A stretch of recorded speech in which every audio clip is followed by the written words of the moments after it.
Dans le cadre de la préparation de la loi de finances de l'exercice 2014, les conférences budgétaires de répartition de crédits ont démarré depuis le 15 juillet dernier. Pour en parler, nous avons interviewé le directeur général du budget, Yves Fernand Mafumbi. C'est le focus de notre rédaction ce soir. Le magazine est proposé par Lolita Obono. Mesdames, Messieurs, bonsoir, bienvenue dans cette édition d'information de 20 heures que nous ouvrons avec le problème de l'insécurité qui se pose avec acuité dans les différents quartiers de Libreville. C'est le cas de Pompidou dans le premier arrondissement où les viols et les braquages à main armée les populations impuissantes subissent donc le dictat de ces citoyens hors la loi. Le récit des faits avec Rodrigue Tessamwanga de notre rédaction. Comme dans d'autres quartiers de Libreville, les habitants de la cité Pompidou ne sont pas loin de la psychose. Victimes de viols, braquages, agressions à domicile, les occupants de cette habitation n'ont pas été épargnés. Les traces du passage de leurs bourreaux sont encore visibles. Ils étaient rentrés chez ma voisine, ils avaient violé une fille derrière là-bas. Et là, cette fois-ci-là, je n'étais pas là quand ils étaient rentrés chez la voisine, mais j'avais appris qu'il avait violé. Donc c'est à cause qu'elle avait déménagé. La majorité des femmes qui ont parfois porté plainte contre X, mais aucune suite. Réduites au silence, elles ont été contraintes de déménager. La terreur leur a même fait oublier quelques souliers. Ce cas-là, parce qu'on ne sait plus comment vivre. L'insécurité partout. On ne peut plus rentrer aux heures tardives chez nous. On est fatigué de tout ça. Les braqueurs ont souvent pris la poudre d'escampette sans être inquiétés. Pour preuve, ils reviennent sur les lieux du crime, sous le nez et la barbe des forces de l'ordre de sécurité, minimisant par exemple la proximité de ce quartier avec le camp de gendarmerie du Gros Bouquet. Actuellement, c'est vraiment désolant. Il y a du viol, de braquage à chaque fois. On va passer un mois sans entendre parler de braquage. Donc. On est fatigué de tout ça. On veut que ça cesse un peu. La patience et l'inquiétude ont engendré le ras-le-bol. Ce que l'on craint ici, c'est que les populations se fassent justice elles-mêmes. Les jeunes de ce quartier sont déterminés. Ils ont dit attendre les bandits de pied ferme. La surprise pourrait être désagréable. Ici à Pompidou, Rodrigue Tessamwanga et Jean-Pierre Moussoami Detimboué. La situation est vraiment préoccupante à Pompidou, malgré les efforts consentis par le gouvernement de la République. Le problème reste entier. L'analyse de Rodrigue Tessamwanga. Que dire de l'insécurité grandissante dans les quartiers de Libreville? Les zones les plus effroyables sont bel et bien connues des forces de sécurité, mais rien n'y fait. Le cas de cette ruelle derrière l'école normale dans le 2e arrondissement de la capitale gabonaise, où les braqueurs sévissent sans que personne ne s'en émeuve.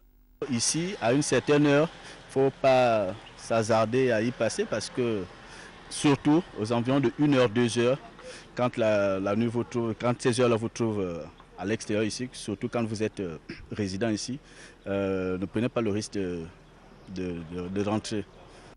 Ce compatriote a accepté de nous livrer son témoignage, mais pas à visage découvert. Au-delà d'une heure du matin, vous ne pouvez pas rentrer. Moi-même, j'ai été victime déjà à 3 reprises. Et donc, quand on veut m'aborder au sujet comme ça m'intrigue un peu. Parce que moi-même, j'ai été déjà victime de braquage, je disais à 3 reprises déjà. Donc. À 2 pas, la route dite La Longo. En l'espace d'1 an, 2 personnes y ont trouvé la mort. De l'autre côté, à La Lango, c'est un quartier vraiment où il y a des assassinats. Vous voyez, parce qu'ils sont nombreux, ce sont des jeunes gens de notre génération qui sévissent là-bas au quotidien. Mon souhait est que dans tous les quartiers de Libreville, les autorités de la police judiciaire doivent sillonner les lieux pour la sécurité des citoyens. Estefo au feu tricolore. Ce ton droit avait fini par se targuer le palmarès d'une place mythique du braquage. Nous sommes entre le 2e et le 3e arrondissement de Libreville. Plusieurs personnes se sont fait subtiliser ici, des sacs à main, portables et même parfois agressés. Aujourd'hui, on peut enfin emprunter un taxi en toute quiétude sur ces lieux. La présence de la police militaire est tout à fait dissuasive. De jour comme de nuit, Les éléments de force de police nationale et la gendarmerie ont pris possession de la plupart des carrefours. Joli clin d'œil, mais peu rassurant. Presque dans tous les quartiers, ils sont au courant de ce phénomène, presque dans tous les quartiers. Donc c'est à eux de voir ce qu'ils peuvent faire par rapport à cela. Faire passer des patrouilles ici à chaque fois, 2 fois par semaine, à pied, pas en tenue, parce qu'aujourd'hui ces gens de personnes connaissent déjà nos autorités. Donc s'ils passent ici 1 ou 2 fois en tenue, ils vont se cacher, ils vont faire dormir ce phénomène et après reprendre. L'année 2012 a révélé les efforts consentis par le gouvernement de la République, déterminé à traquer le grand banditisme. Ne faut-il pas appuyer ou même multiplier les actions de patrouille dans les quartiers? Pour ne pas laisser croire à une démission des forces de sécurité, nos vaillants agents ont du fil à retordre, mais rien n'est impossible. Merci Rodrigue pour toutes ces précisions et justement ce communiqué de presse que nous recevons à l'instant. Le préfet de police de la ville porte à la connaissance des citoyens qu'il dispose des lignes téléphoniques d'urgence suivantes en cas de besoin. Police, secours et constat d'accident 03 11 22 33, brigade anticriminelle 01 72 00 43. Je reprends ce communiqué de presse. Le préfet de police de la ville porte à la connaissance des citoyens qu'il dispose des lignes téléphoniques d'urgence suivantes en cas de besoin. Police, secours et constat d'accident 03 11 22 33, brigade anticriminelle 01 72 00 43. Nous y reviendrons. Emmanuel Jean-Didier Billet, le ministre délégué au transport, vient de visiter le tronçon du chemin de fer Ovendo au Franceville et des ateliers qui servent d'entretien aux équipements ferroviaires sur place. Paul Insiaki de notre rédaction. Se rendre compte des réalités de travail que rencontrent au quotidien les cheminots, c'était là tout le sens donné à la visite du ministre en charge des transports dans les différentes gares du chemin de fer gabonais. Une visite axée en grande partie dans les ateliers de maintenance du matériel roulant, wagons, rails et autres. Dans le cadre du programme de réhabilitation des ouvrages d'art financé par l'État, ici on a procédé au remplacement des appareils d'appui. Donc les appareils qu'on a présentés au ministre. D'Ovendo à Franceville, en passant par Boué et Lastourville, le ministre en charge du département des transports et sa délégation a in fine pu s'imprégner réellement des difficultés que rencontrent les cheminots dans l'exercice de leurs tâches. Nous avons pu constater quand même qu'il y a quelques problèmes. Et c'est la raison principale pour laquelle nous avons décidé de faire cette visite en ligne. Depuis un temps, comme vous le savez, nous constatons malheureusement qu'il y a au moins un déraillement par mois.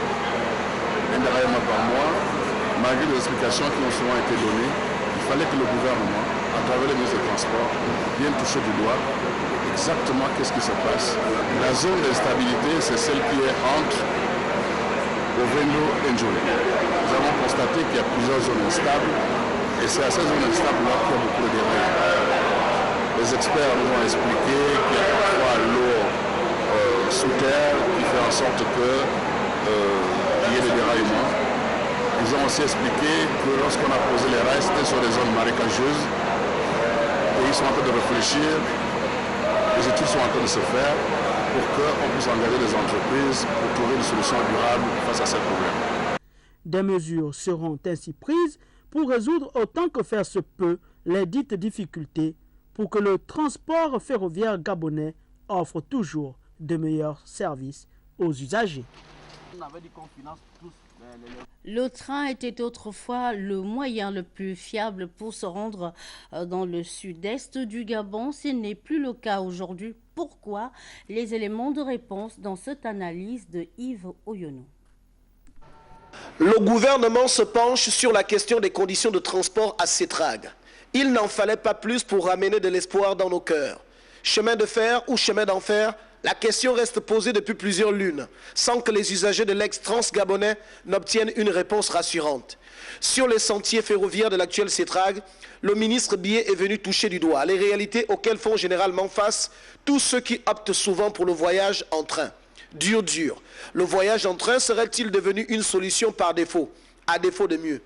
Le voyage en train serait-il devenu ce mal nécessaire qui contribue néanmoins à rallier certains de nos villages, villes et autres localités dont l'éloignement n'arrange pas toujours tout?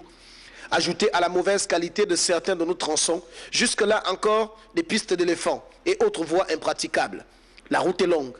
Une chose est sûre, le train semble donner des cauchemars et des soucis aux voyageurs. Raison évoquée, le non-respect des horaires, la qualité de l'accueil, problème de confort à bord quand on sait qu'on y passe des nuits, vétusté de la voie, vétusté des installations et même, ne devons-nous pas nous interroger sur l'âge réel de nos trains? Si le transport du manganèse semble aisé, le transport des hommes l'est moins. Il appartient donc aux responsables de la gestion de CETRAG d'œuvrer davantage pour une amélioration de la qualité de leur service au quotidien. Sur les traces de CETRAG, il y a longtemps que les péripéties de nos populations se multiplient et que rien ne semble bouger dans le bon sens. Au nom du gouvernement, le ministre Bié est venu donc faire l'inventaire des maux qui minent ce secteur. Un acte que le Gabonais lambda applaudit de deux mains, dans l'espoir que ce constat soit suivi de mesures efficaces et rapides. Le sentier de CETRAG en question. Chemin de fer ou chemin d'enfer, Dieu seul sait, ou du moins l'avenir nous le dira. Une chose est sûre, ici, le gouvernement veut certainement faire dans la prévention, pour que ce qui s'est passé il y a quelques années à côté, suivez mon regard, ne nous arrive pas un jour. Après cette tournée d'inspection du ministre délégué au transport, l'espoir suscité semble aujourd'hui plus haut que le mont Ibunji. Nous laissons les trains pour parler d'un métier très prisé par les jeunes en cette période de vacances. Chargeur de taxibus, tout un métier. Filika Biyongo, Pierre Claver est là.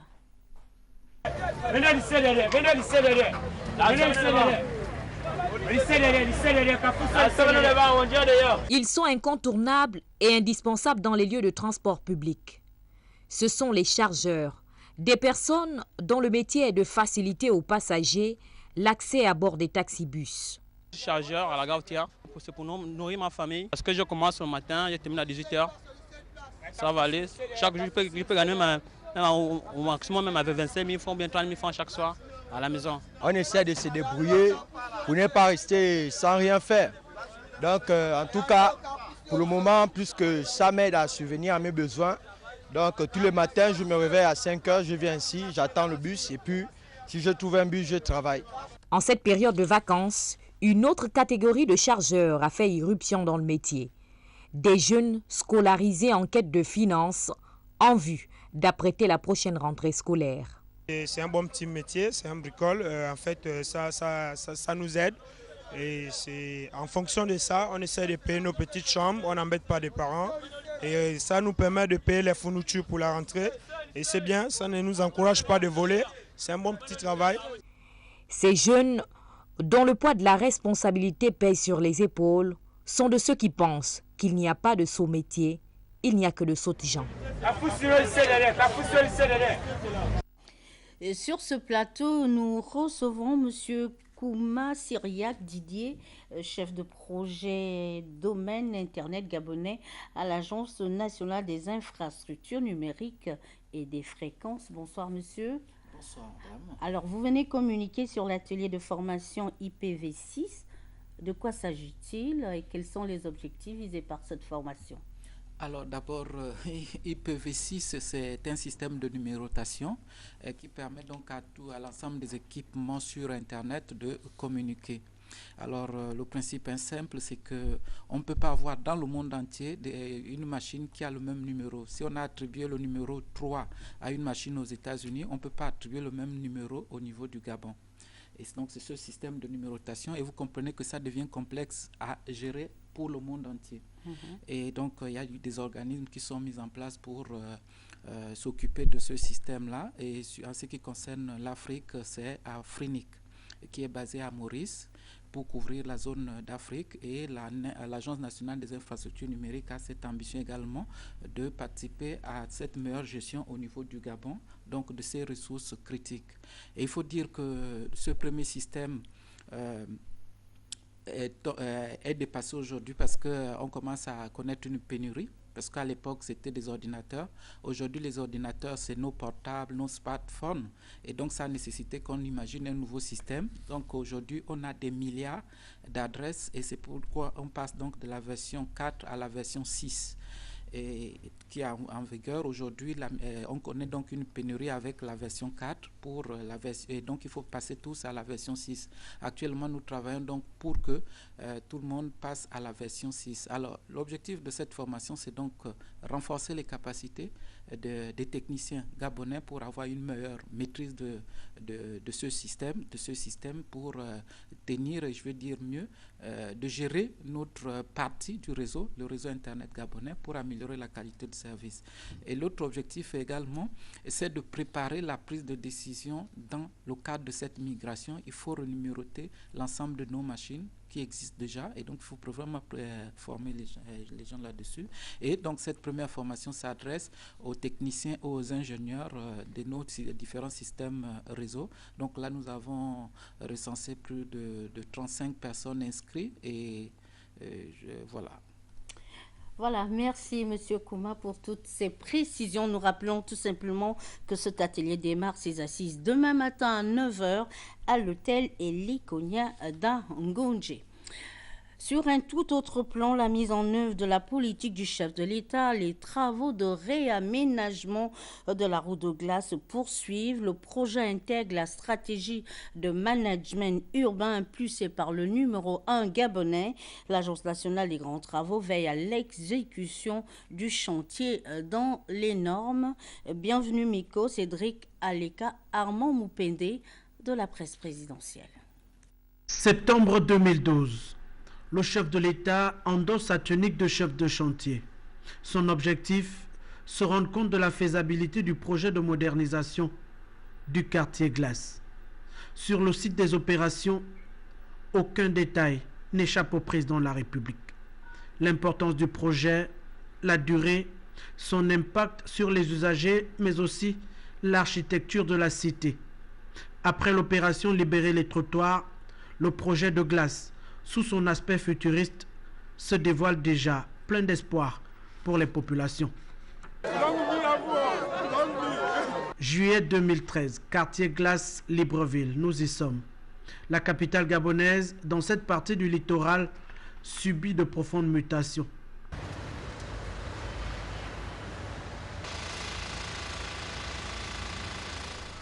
Le projet de modernisation est bien lancé. Il s'étend sur plusieurs phases. Nous avons finalisé les travaux de drainage. Encore, il y a 8 murs de soutènement. Et il va y avoir 4 bois. 2 bois pour chaque son. 2 bois pour chaque son. 2 fois 2 voies de 3,25 m sont prévues ici pour permettre une meilleure fluidité de la circulation. Le projet est l'œuvre de l'entreprise espagnole Acciona. Drainage des eaux, renforcement de la chaussée, aménagement des trottoirs et des aires de stationnement, le projet progressivement s'arrime à la nouvelle donne. Fini des murs de soutènement vont permettre que cela se présente comme des trottoirs. Vous constatez là, il y a une dénivellée, une excavation, elle va être remblayée. Et ces murs de soutènement vont servir en principe de limitation pour les aires de stationnement des véhicules. Donc ils seront un peu plus hauts que la chaussée. C'est un cadre futuriste qui se construit donc ici. Sauf cas de force majeure, les travaux devraient s'achever en décembre 2013. Nous précisons que le chantier de Glace étant sur plusieurs phases, l'entreprise Acciona et plusieurs autres de la place se chargent de l'aboutissement de ce projet. Nous retrouvons Bienvenue Miko, Cédric Aleka de la presse présidentielle. Les engins sont à pied d'œuvre. La circulation depuis plusieurs semaines ici est alternée et connaît des perturbations. Pour cause, plusieurs entreprises sont mobilisées pour la mise en œuvre de ce chantier. Sur 1 km et 250 mètres, l'Espagnol Acciona a la charge de la construction de la nouvelle chaussée. Au siège de la société, les réunions se multiplient. La mise en forme du projet est la préoccupation quotidienne des ingénieurs. Sur le terrain, le chantier prend forme, conformément au cahier de charge. 8 murs de soutènement sont prévus sur ce trajet. Les hauteurs varient en fonction de la difficulté que nous trouvons sur le terrain. Ce sont des murs en béton armé dont les épaisseurs vont varier de 20 à 30 cm. Plus ils sont hauts, plus il faut qu'ils soient résistants. Donc ça consiste à faire une semelle en béton armé et une élévation d'une armature et coulage de béton dans un coffrage, comme vous pouvez le constater, métallique. Les tranchées ouvertes permettent la construction de nouveaux réseaux d'eau et d'électricité, une tâche qui incombe à la CETEG. Les nouvelles technologies ne sont pas en marge de ce projet d'émergence. L'Agence nationale des infrastructures numériques et des fréquences conduit l'opération de pose de la fibre optique. L'entreprise Batev se charge de remettre sur pied le réseau téléphonique. Très bon travail qui sera livré aux Gabonais. Vous pouvez nous faire confiance. Le chantier de la route de glace s'inscrit dans la stratégie de réaménagement urbain du chef de l'État. Le projet, supervisé par l'ANGT, vise l'amélioration de la qualité de vie pour tous. Ça rentre dans le cadre de ce que nous voulons faire, permettre une meilleure fluidité de la ville de Libreville et aussi améliorer le quotidien des Librevillois et des Librevilloises. En termes donc de fluidité pour la circulation, mais aussi pour moderniser notre ville. Au retour des vacances, c'est certainement avec un nouveau visage que les élèves de l'école publique de Glace retrouveront les abords de leur établissement. Un motif réel de fierté pour commencer l'année scolaire en toute beauté. La page internationale avec vous, chère Annabelle Bongota, bonsoir. Bonsoir Amélie, Blanche Mbogo-Issima. Alors la France vend 2 satellites d'observation militaire et un gros contrat sous le mandat de François Hollande. Effectivement, Amélie Blanche Mbogo-Issima, vous l'avez si bien dit, c'est le tout premier gros contrat du quinquennat de François Hollande, bien sûr dans le domaine de l'armement. Alors c'est une vente de près de 800 millions d'euros qui devrait normalement procurer l'emploi à 1 millier de personnes en France pendant environ 5 ans. Et c'est ce matin même que le ministre français de la Défense, Jean-Yves Le Drian, s'est rendu à Abu Dhabi pour la signature de ce gros contrat militaire. Alors, 5 mois après son intronisation, le pape François a entamé ce lundi son premier déplacement à l'étranger et c'est dans son continent d'origine, Annabelle. Le pape argentin est au Brésil depuis ce matin, Amélie Blanche Mbogo-Issima, pour une mission pastorale. Le Brésil, ce pays catholique le plus peuplé au monde, avec 120 millions de fidèles, reçoit cette année les Journées mondiales de la jeunesse. Le pape François y est depuis ce matin et y restera une semaine avec un programme déjà très chargé. Mercredi, il célébrera donc une messe dont le message portera sur les problèmes qu'on rencontre tous les jours, sur les défis qui se posent à l'Église et à la société. Et puis, cette bonne nouvelle sportive, notre fierté vert jaune bleu, Anthony Obama, qui monte sur la plus haute marche du podium au mondial au Mexique. Exactement, Amélie Blanche Mbogo-Issima, Anthony Obama qui écrit donc en lettres d'or son nom dans l'histoire du sport national et mondial en général et celle du taekwondo en particulier puisqu'on parle là d'un taekwondoïste. Le seul médaillé pour l'Afrique francophone aux Jeux Olympiques de Londres 2012 vient de vaincre le signe indien en remportant sa médaille d'or au championnat du monde de taekwondo au Mexique. Une victoire qu'il dédie au peuple gabonais. Le président de la République, Ali Bongo Ondimba, lui a d'ailleurs adressé des félicitations hautement méritées. Amélie Blanche. Merci Annabelle. Je vous en prie. Bonne soirée et à demain soir. La page politique avec la tournée dans le département de la Basse-Bagno du membre du bureau du PDG, Étienne Dieudonné Goubou. En plus de la sensibilisation à la biométrie, il évoque le développement de cette partie du Gabon. Les précisions dans ce reportage de Wilfried Piga sur les images d'Arnaud Menguet. Des villages Malunga, Mivemba, Lumbomo, jusqu'à Ditumba et bien d'autres, le membre du bureau politique du Parti démocratique gabonais, élevé à ce rang lors du dernier congrès, a reçu un accueil chaleureux, fraternel et militant. Partout où il est passé, le message était le même.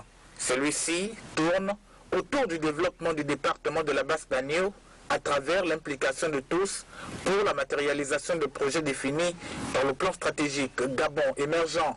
La question des élections locales qui se profilent à l'horizon n'était pas en reste. Le message que je viens vous livrer, c'est qu'il faudrait que tous vos enfants, qui sont à Mayumba, Libreville, Lambaréné, Port-Gentil, Franceville, viennent s'inscrire au village.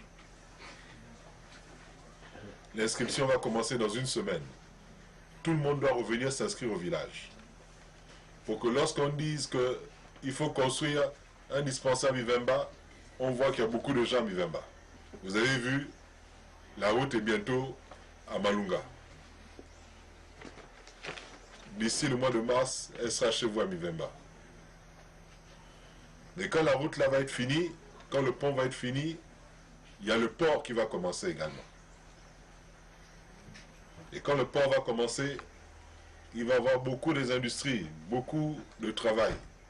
C'est d'une oreille attentive que l'homme politique s'est montré réceptif à la kyrielle des demandes, énoncées aussi bien en langue vernaculaire qu'en français par les secrétaires fédéraux et les notables.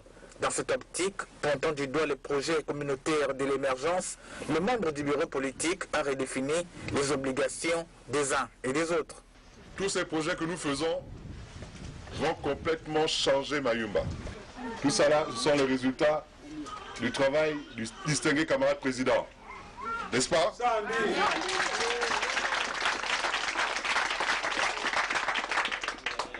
Mais pour qu'il soit fort, pour qu'il continue à nous aider, pour qu'il continue à améliorer notre vie de tous les jours, il faudrait aussi que nous, on l'aide, n'est-ce pas? Oui. Il nous a donné, il faudrait que maintenant, on lui rende. Et la manière de lui rendre les choses, c'est de voter pour son parti lors des élections. Le temps fort de cette première étape du marathon de prise de contact réside dans le fait que les chefs de regroupement ont, dans un geste symbolique, remis officiellement à leur fils Étienne Dieudonné Ngoubou les attributs de commandement. Investi de ses pouvoirs, le Maïsien s'est illustré avec fermeté et dynamisme dans la promotion du pilier Gabon vert, de son plaidoyer pour l'adhésion des Ninois dans les stratégies d'éclosion du secteur agricole. La tournée du ministre Étienne Ngoubou a favorisé un échange franc avec les auxiliaires de l'administration et les chefs de regroupement qui ont affirmé leur engagement au projet émergent. Nous retrouvons nos confrères. Animation partisane, ferveur militante et mobilisation générale, telles sont les manifestations de l'adhésion des populations du département de la Basse-Banio à l'idéologie politique du chef de l'État, déroulée et défendue ici par le membre du bureau politique, Étienne Dieudonné Ngoubou. L'acceptation de l'autre, le partage et l'harmonie entre les différentes couches sociales, ceux autour du fils de la localité, démontrent à suffisance sa détermination militante à soutenir l'engagement politique de celui qui incarne le PDG dans le dit département. On nous dit, Malunga ne vote pas le PDG. Comment Malunga ne vote pas le PDG? Malunga aime le PDG, mais sauf que la personne qui vient qui représente le PDG, s'il n'est pas bon, on lui refuse.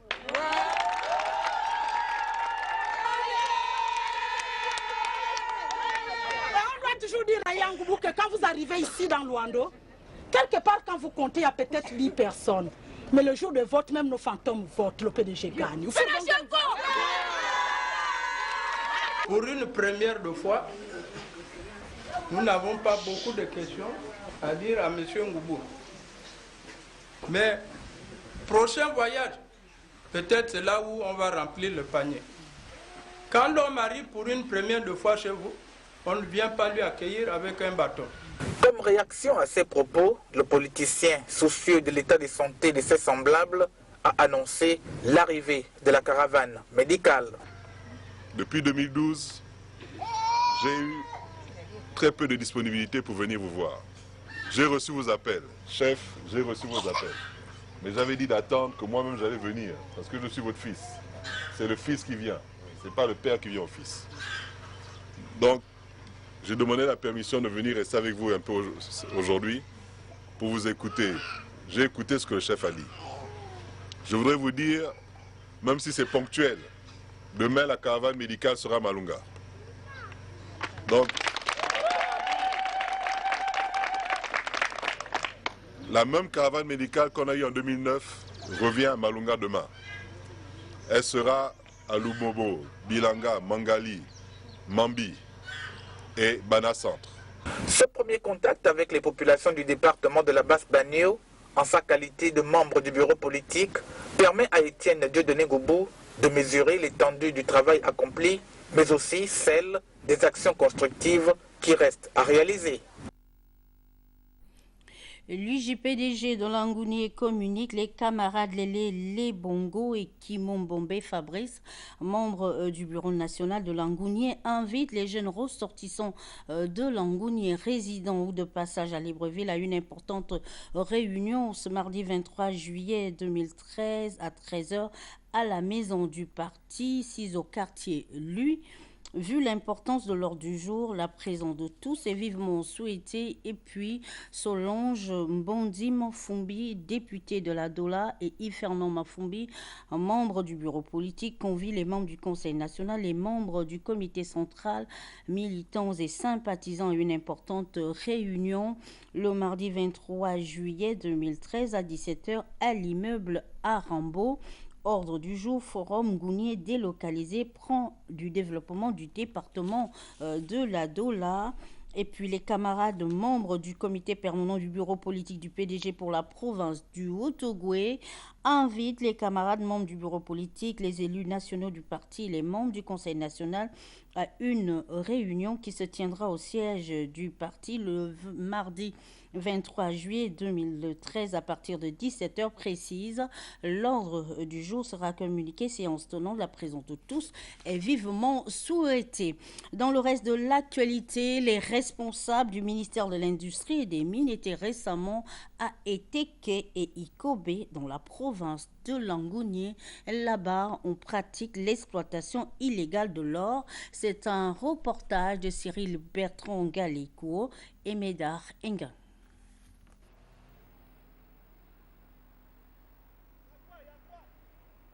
C'est une mission qui les a permis d'abord de présenter leur feuille de route à la première autorité administrative de la province de Langounier. La délégation conduite par Alfred Serge Mpoua a aussitôt fait route sur Eteke où elle a pu échanger avec les autorités de la contrée.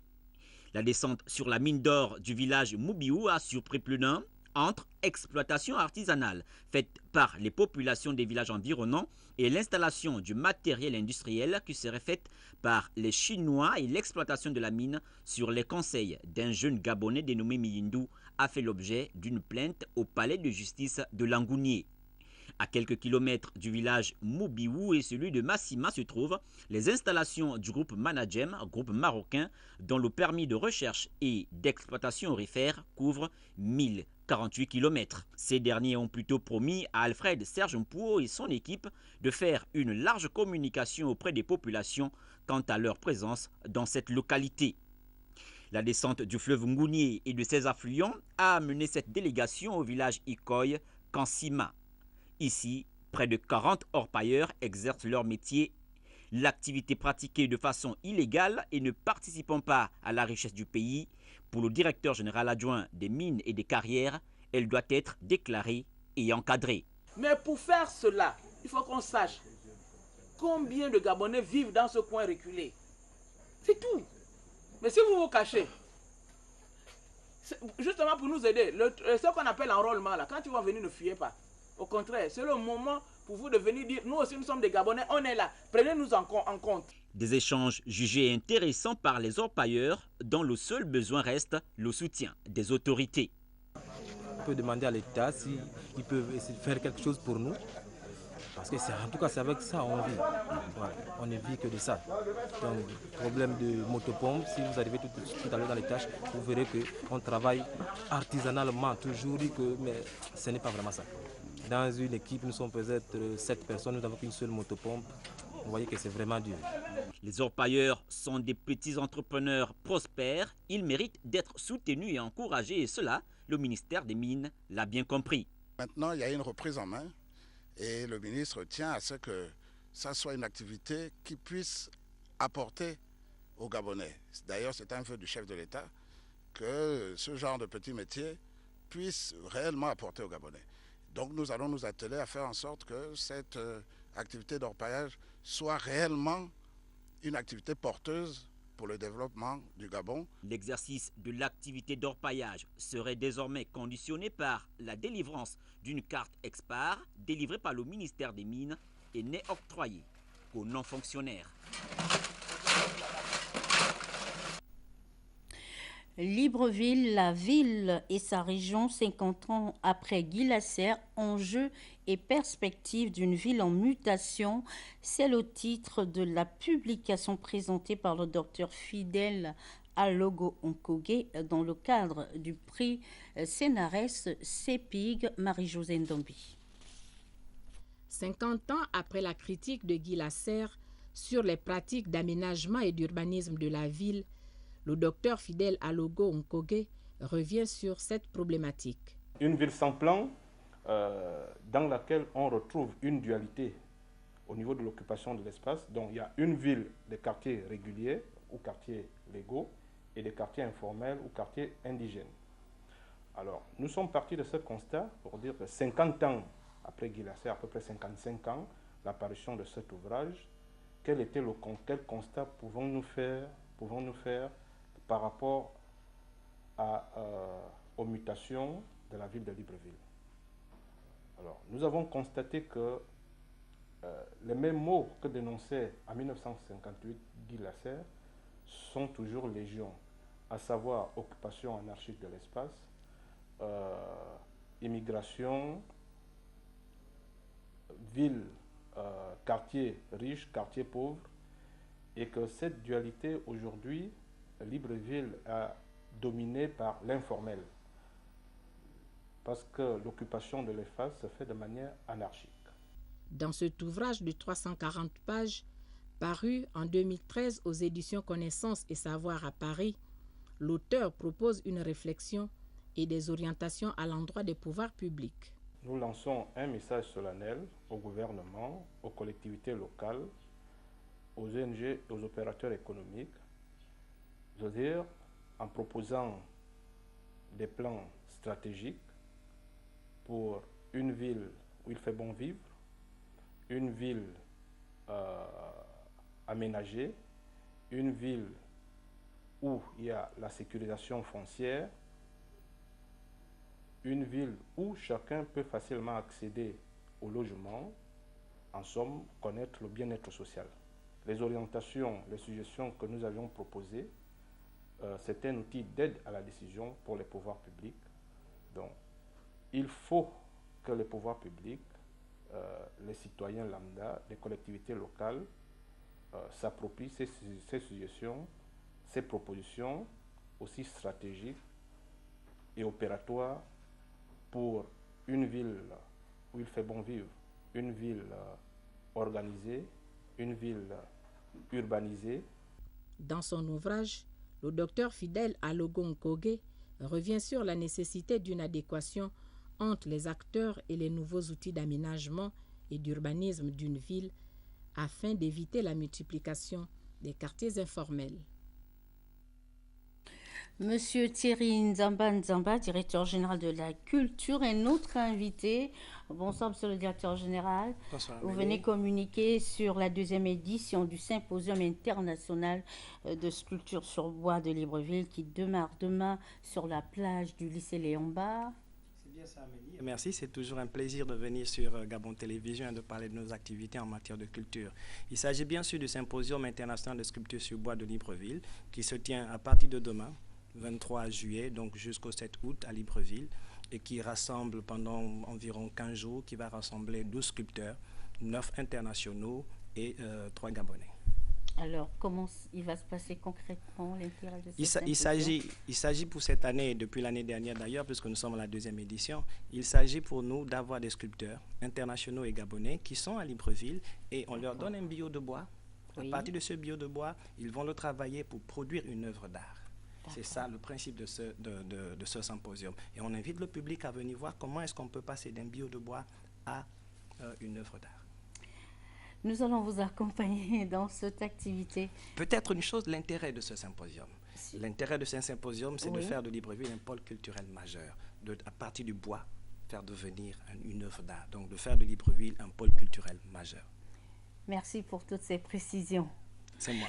Nous allons clore cette édition d'information avec ce magazine proposé par Lolita Obono de notre rédaction dans le cadre de la préparation de la loi de finances de l'exercice 2014. Nous avons interviewé le directeur général du budget. Reportage. Responsable de programme et direction générale du budget échange chaque jour depuis le lundi 15 juillet dernier dans le cadre des conférences budgétaires de préparation des crédits relatifs au projet de la loi des finances de l'exercice 2014. Yves Fernand Mafumbi, directeur général du budget, détaille le contexte de l'organisation de ces conférences budgétaires.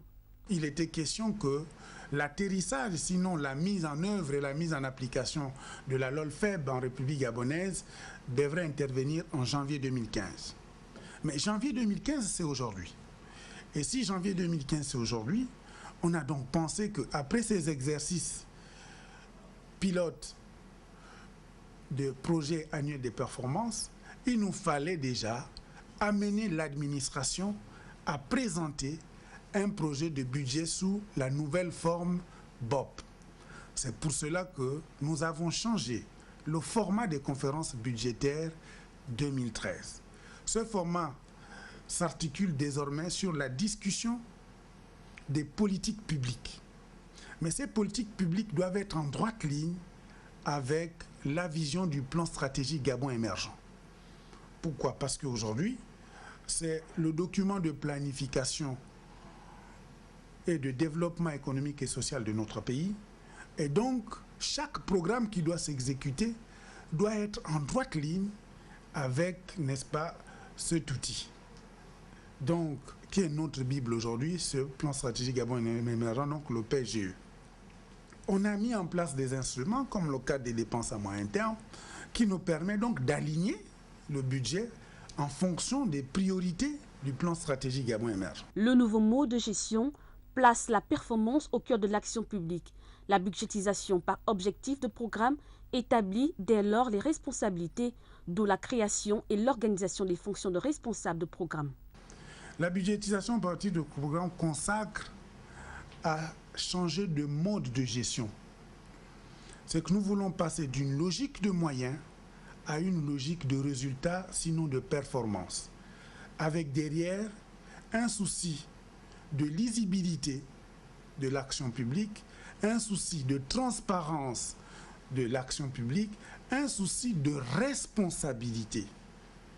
Parce que lorsqu'on a mis en place ces fonctions managériales, derrière nous ciblons l'obligation de chaque responsable de rendre compte de sa gestion et de justifier au premier franc chaque consommation ou chaque utilisation de crédit. Donc, aujourd'hui, nous avions essayé de faire ces avancées depuis 2010 et on s'était donc fixé l'objectif qu'en 2014, il nous fallait présenter deux types de budgets. Un budget sous le mode des moyens, donc le mode classique, un budget sous le mode BOP. La mise en place de ce nouvel outil de travail devra s'accompagner d'un véritable dialogue de gestion et de l'implication de tous pour la réussite de cet ambitieux projet. Les débats que nous avons depuis le 15 juillet 2013, c'est que nous avons innové. Aujourd'hui, nous ne sommes plus là pour faire un tribunal. Non. Parce que la direction générale du budget doit être facilitateur. C'est un nouveau mode de gestion. Il faudrait que nous accompagnions l'ensemble des administrations, l'ensemble des sectoriels à établir le véritable dialogue de gestion. mais un dialogue de gestion qui est à 2 niveaux. Un premier dialogue de gestion en interne entre les secrétaires généraux, qui sont les responsables des plans sectoriels et donc responsables des programmes soutien, et l'ensemble des collègues directeurs généraux qui sont les responsables des programmes. Et donc il faut qu'il y ait ce dialogue de gestion entre les responsables de programmes, les responsables de budget opérationnel de programme, les responsables d'unités opérationnelles et les opérateurs. Le déroulé des conférences budgétaires aujourd'hui s'est fait en 3 séquences. Une première séquence qui permet d'expliquer le contexte général du programme et le cadrage pluriannuel. La deuxième séquence nous amène maintenant à développer la soutenabilité budgétaire. Donc, à savoir, quelles sont les actions à incidence budgétaire pour répondre à la réalisation de tel objectif annuel qu'on devrait mettre en œuvre en 2014. Et la troisième séquence, ce sont le relevé des conclusions. Et ces relevés de conclusions, nous disons, il faudrait bien qu'au sortir d'une discussion, de l'échange que nous avons avec les collègues sectoriels, que nous nous tombions d'accord, que nous nous accordions sur tel ou tel aspect, et le responsable du programme signe, et je contresigne sur les points sur lesquels nous nous sommes accordés, pour que la poursuite des discussions ou des échanges après les conférences, parce que nous avons un timing et des deadlines à respecter, tout en sachant que constitutionnellement, le projet de loi de finances doit être sur la table des parlementaires, au pire des cas, le 15 octobre.